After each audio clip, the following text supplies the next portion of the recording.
Money is money, and this one bears out. Yeah, she looks like an old school teacher now, doesn't she, with those glasses on? I look like an old man because I'm looking through the bottom of mine all the time. How about that? Okay, guys, Lynn's giving me the numbers here. Lynn is studying for something really important,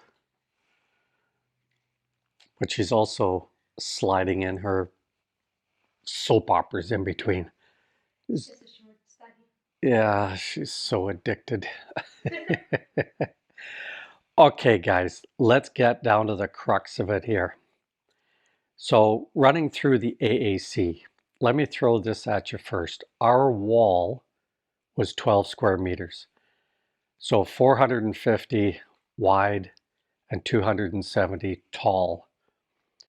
That amounted to 63 AAC blocks at 55 pesos per block. Now that came in at just under 10,000 pesos, which on the surface you go, because the hollow blocks required was 120 blocks roughly. At 14 pesos per block, came in at 135 pesos. Whoop-de-doo, Basil. And I just realized I've done a computation error. I will be right back.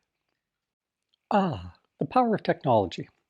So, so those 120 blocks at 14 pesos a block was just under 1,700 pesos.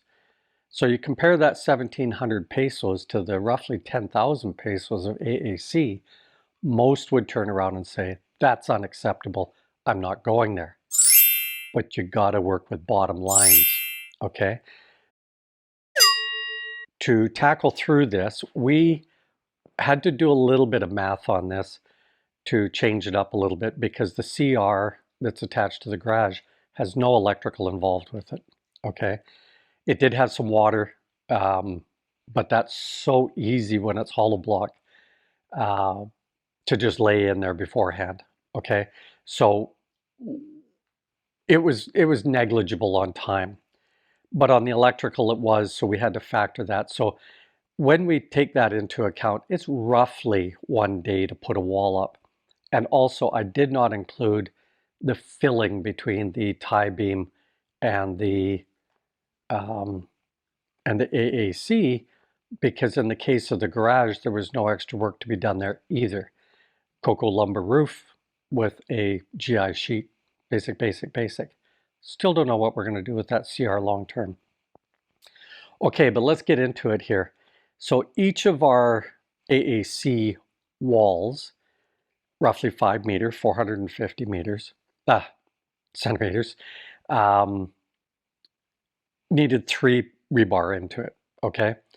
So what that was at 90, 180, and 270, we ran a rebar from postie to postie. Use the terminology of the locals. The number of bags of adhesive was right around 4 bags. That was a little bit on the too much side, but I'm just going to say it's 4 total bags at 420, so that's 1,600 pesos.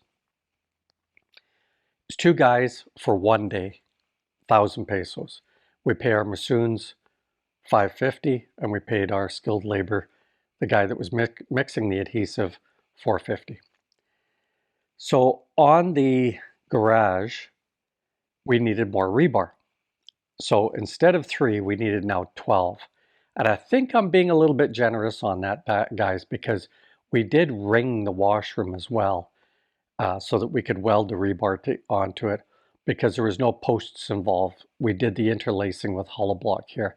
It's just a CR. If an earthquake took it right to the ground, nobody gets hurt, guys.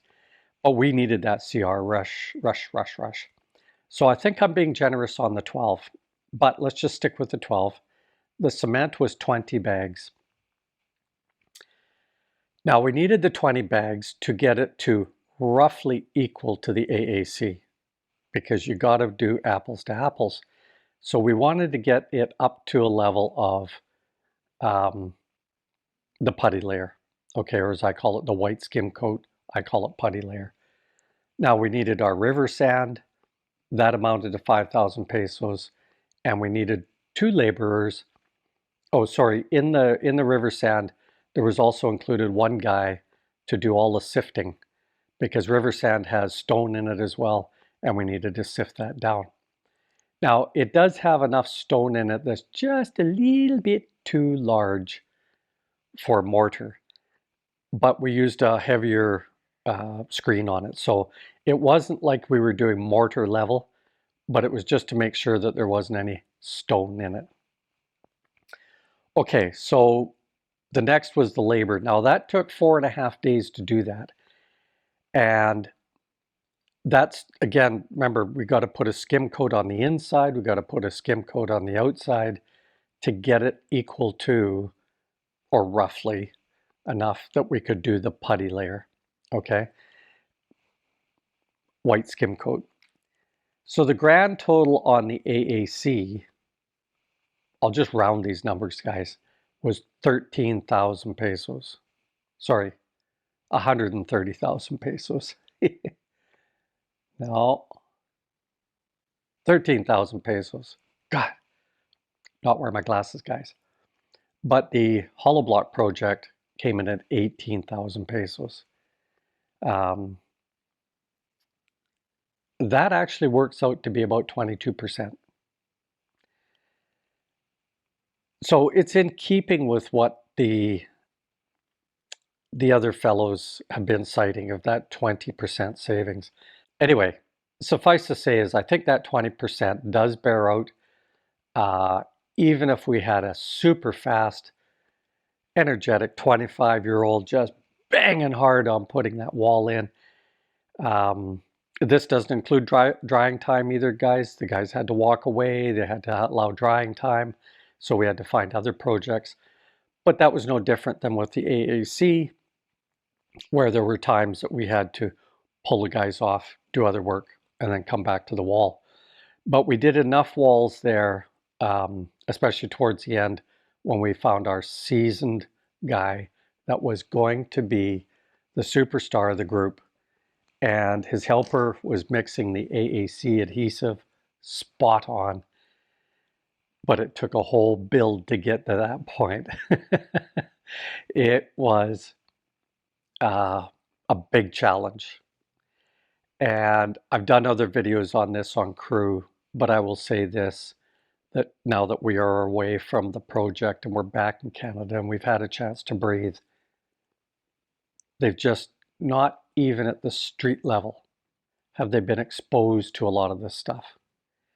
And we have to keep that in mind when we're working with our crews. They've just never been exposed, okay?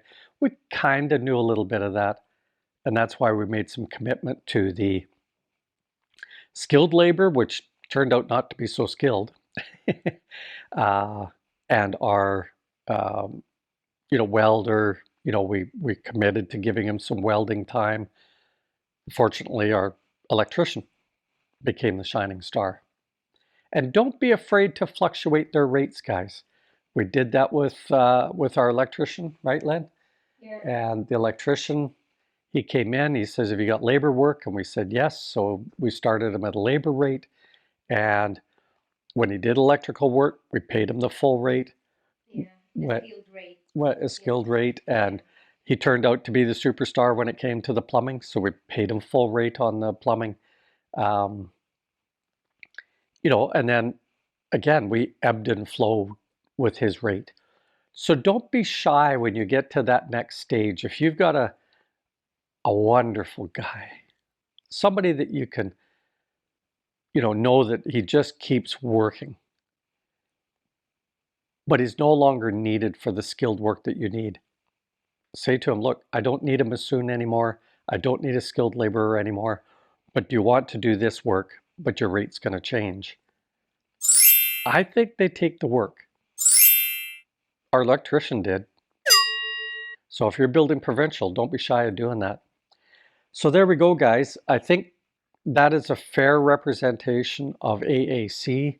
There's no sense in comparing our whole build to other people, but the simple fact of the matter is even though the AAC block at 155 a block versus 14 for the hollow block, the AAC overall project, when you're ready to get down to the white putty skim coat, apples to apples, the AAC comes in cheaper.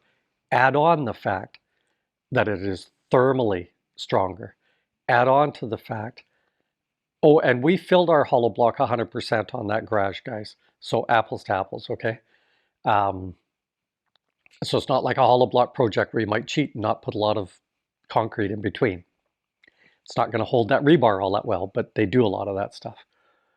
But again, the apples to apples comparison, this is bang on, 20% cheaper. Thermal is better. Impact tests are better. They've done these bullet tests where they shoot a bullet into it, 45 and a 38 or something like that. There's a lot of different ways that you can spin the numbers to make them work. But money is money, and this one bears out at 20% cheaper. Later, Gators.